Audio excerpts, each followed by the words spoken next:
Today's video, we're going to talk about Google Ads, trademark disapprovals that are stopping you from making more money from your Google Ads.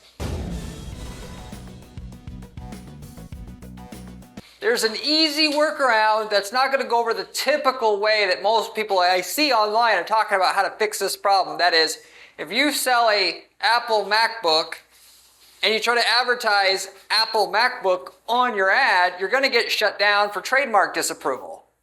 How do you get around the issue? It's actually pretty simple. There's two major ways that I know of. One that's more black hat, if you will, against Google's rules. One that is not. One that will certainly clean up nicely right away. The other, which will over time. I'm going to go over what both of these are on this video, because in a lot of situations, you're not going to be able to make money on your ads if you cannot put what the user searches for on that ad. Another market where this is very common, where we would, just to give you a couple other examples, printer toner. You sell a printer toner, you got to be able to say replacement HP 12 printer toner when somebody's searching for HP 12 printer toner. If you don't, nobody's going to click on your ad because they don't know that you offer that exact thing. HP being trademark, you can't have that in your ad. There's a workaround though. Another example, of course, last example as well, if you sell appliance repair. Somebody searches for LG 1287 model, appliance repair. If you don't have that in the ad, when someone searches for that particular appliance repair, you can't get the lead. Now, naturally, you can target people typing in appliance repair by itself, but you're not going to dip into those juicy, really good leads, because the more specific of a search that someone makes, the higher the conversion rate you're going to get from the click, because that person's more certain about what they want at that point in time. And that's just how it goes in all markets. So instead of just leaving out those more specific searches that you can't necessarily get to be profitable because the click-through rate's so damn low, because you can't put the trademark term in your ad, you can use this method to get around the blockage every single time, which in and itself, Google could block. Certainly they don't want to, because that would eat into part of their ad revenues, which is the real reason why this loophole exists.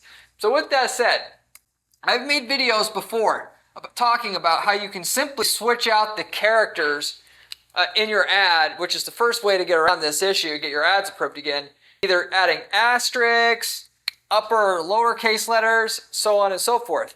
Like such as Apple iMac. If you need to use that term, it's going to be blocked. iMac is going to be blocked as a trademark term. You can't put that in the ad. However, you put, instead of lowercase I, you put uppercase I, Mac, you can get it approved in that situation.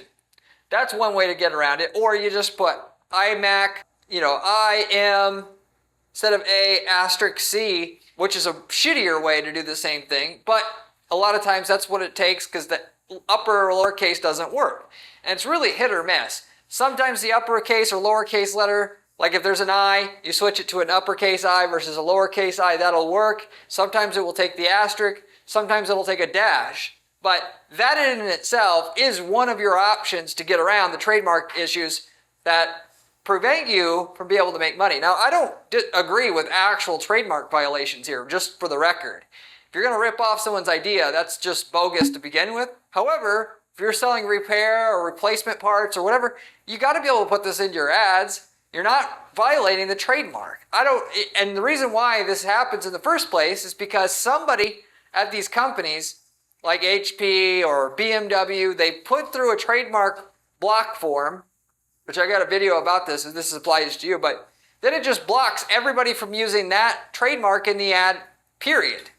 Which they should let people have that, because it's not a trademark issue. When you have the right to sell parts for a particular item that, you can't not allow them to advertise, but it's just a blanket coverage, a blanket way for people to block the misuse of the trademark, and you get swept up into the mess, which you're not really violating trademarks here. With that said, even though you're not violating the trademark, if you do the method I just talked about at using upper, lowercase letters, asterisks, whatever, and you get caught in a sweep where Google actually sees what you're trying to do to circumvent systems, you're burned.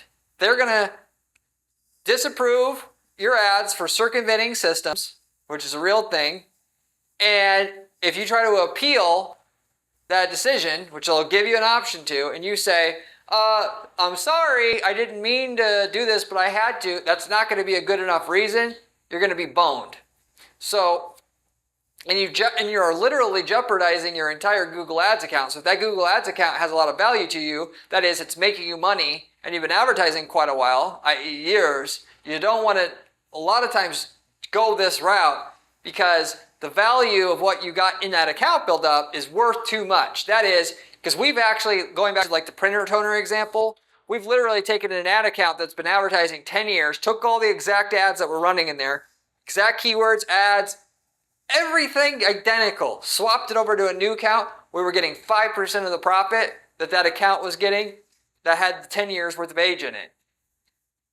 You have an account level quality score, whether Google admits it or not. And so you don't want to, if you're losing an account that you've been making money on for years, you do not want to put it in jeopardy. So you're better off with the second option if that's you, which is, and where there's a legal workaround, where legal being legal to Google in their terms of service, you use dynamic keyword insertion or DKI, which works very, very well.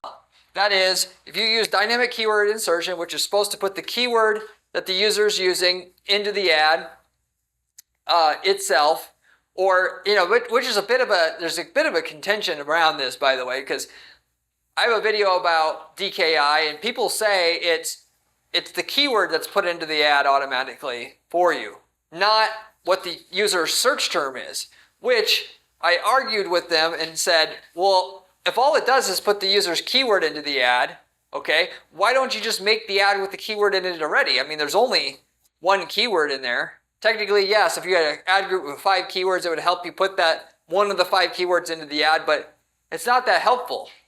However, putting the user search term in the ad is extremely useful because that gets super high click-through rates, which is the reason why, though, we use single keyword ad groups so we can laser target each variation of a search and then make custom ads for each one to get the click-through rates to be 3 times higher than anybody else's is in a market. Regardless of what your opinion is on this, if you cannot put LG in an ad, when someone's searching for it, use DKI, it'll put LG into the ad for you, if you will. Then you don't have a problem.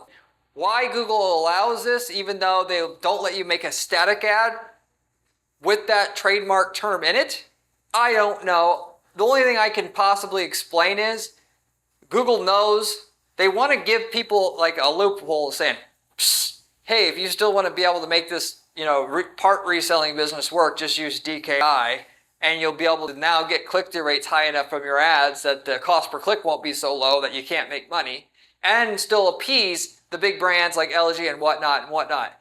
Because naturally, on the flip side of this, a lot of people have been complaining that it's a legal liability. If you use DKI or dynamic search ads, and you have these trademarks being put in the ad, specifically where someone types in like BMWs for sale, and you don't sell BMWs, that's a legitimate trademark violation at that point in time. And it's done inadvertently through the dynamic insertion of that user's term into the ad, which is why, by the way, that explains right there why it's the search term that's put in the ad, not the keyword itself, because they wouldn't be complaining like that if it was the other way around.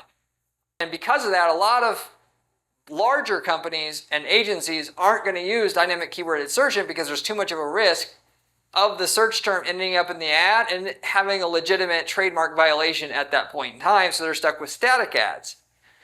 The other issue, though, the drawback of using the DKI method instead of doing the asterisks and all that and risking your account is you're going to show up for stuff that you don't want to show up for, which is why I tell you guys on this channel not to use DKI, not to use dynamic search ads, because somebody who's typing in and they want something for free, cheap, I want, cheap cleaning services, free cleaning services. You don't want your ad to say free cleaning services and you end up getting all this shit traffic as a result that you're paying for.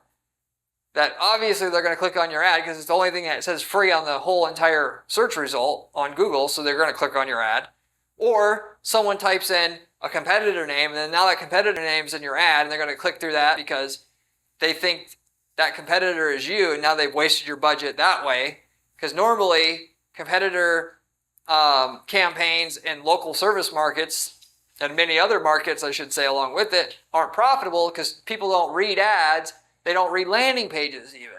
And you'll get people wasting your time calling you up thinking you're that competitor, even though your website doesn't say you're that competitor. If you think you're going to pilfer that customer away, most of the traffic is going to be people mistakenly calling you because they think you're them. But that's another big example of why you don't want dynamic keyword insertion, because it creates unpredictability of your ads and what's on your ads, even though it's going to allow you inadvertently to put the trademark in the ad that normally Google wouldn't allow in there.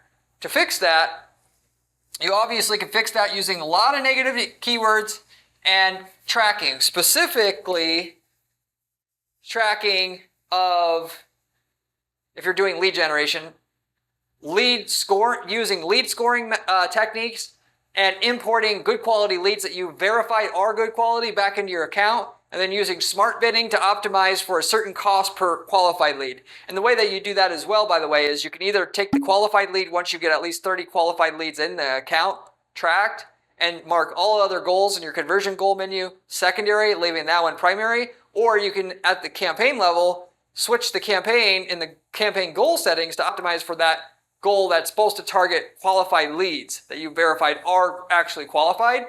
And then with the smart bidding, it's going to now optimize for qualified leads versus just any leads as a whole, so that these people that are coming in that are wanting free or cheap or whatever, they just basically get weeded out through the machine learning that Google has and the data that you're feeding in, whether that person was a good lead or a bad lead.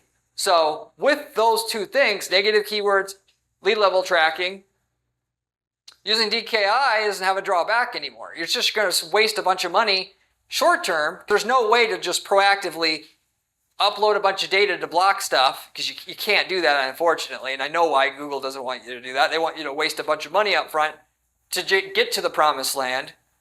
But you eventually will get to the promised land, and it'll get you the trademark term in the ad and get all the benefit from that and not have any of the downside. So anyway, dynamic keyword insertion is the answer if you want to go the legal way, even though it is the more expensive way short term, to if you have to get the trademark in the ad in order to make your ads work. So with that said, I'll wrap it up with that. If you have any questions, leave me a comment below. I get back to every single person who leaves me a question or a comment on this channel, usually within 24 hours time. If you haven't subscribed to this channel yet, you absolutely should, as the information I'm sharing with you on this channel is coming from somebody who spends 40 hours a week doing ad testing on dozens of ad accounts to give you the real working information about what works and what doesn't work in PPC nowadays on Google, Facebook, and so forth, given most of the other people that are giving you information about these ad networks and how to make money with ads aren't really running ads. They're pretending like they are. They're just regurgitating information from other people. They're just trying to sell ad space or just sell a course, and they're pulling the wool over your eyes. If you're serious about making money with ads, you need to subscribe to this channel, because the information provided on this channel doesn't get any better than what you could possibly find anywhere else, and you therefore should subscribe already. You can also find my blog at guaranteedppc.com/blog, where you find specific strategies you can bolt onto your campaigns and your accounts that you have running today, with step-by-step instructions, with screenshots, with the whole shebang. If you like my channel, you're going to love my blog even more. I promise you that. People do. People that subscribe, that check out the blog, almost always do.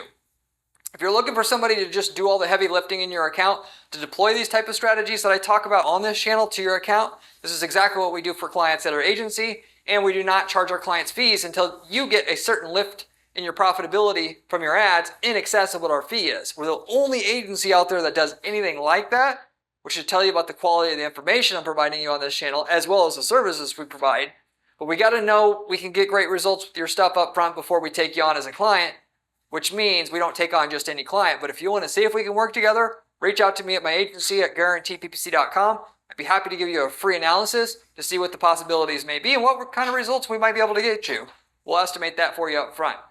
If you're not looking to work with an ad agency, you can also buy our ad templates. If we worked in your niche market before, and we've worked in hundreds of niche markets now in the last 10 years running this agency, we can give you the winning version of the ads, landing pages, campaign templates, all of it that works for your niche market in a different geographic area, to just simply copy and paste into your account and get the same results we're getting now after spending years optimizing ads in your space already, just completely bypassing all the testing we had to do and the money we wasted to figure out what works the best in your market, of which we can tell you the results we're getting before you bought the template so you would know how much you would even benefit from it.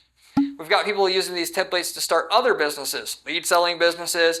They got into e-commerce when they weren't familiar with it before, but they wanted to get into it. And they could source the same product as their clients already sells and sell it in another country that they're not in, and it's all fair game to everybody involved. If you're interested in any of those other opportunities, you can also reach out to me at guaranteeppc.com. But with that said, I'll wrap everything up with that. Thank you very much for watching, and I'll see you on the next one.